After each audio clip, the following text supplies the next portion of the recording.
The other week I took my car to the garage and was told it would not be economically sensible to repair it, even if the necessary parts were available.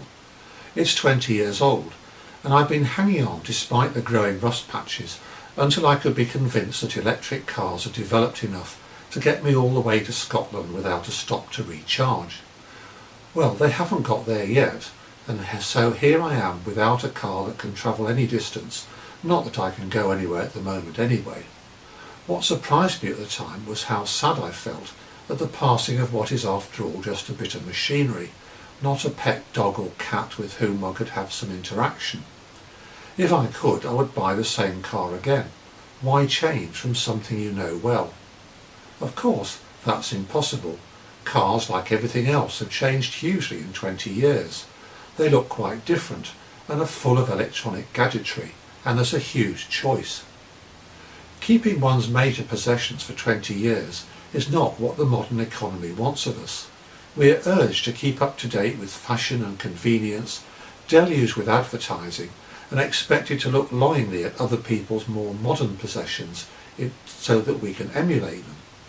In what we might call normal times, we're encouraged to consume more in an endless shopping spree in order to increase economic growth before everything else. But, and it's a big but, look where that has got us. Climate change, irreversible pollution, growing inequality breeding social unrest, the breakdown of traditional communities and their bonds between people into an atomised, alienated mass of consumers. What a contrast to all that when we turn to chapter 12 of Luke's Gospel and read Jesus' words. Do not worry about your life, what you will eat, or about your body, what you will wear. For life is more than food, and the body more than clothing. How much more countercultural can one get? Jesus asked us to reflect that God feeds the sparrows and clothes the lilies. So won't he equally look after us if we just stop worrying about it?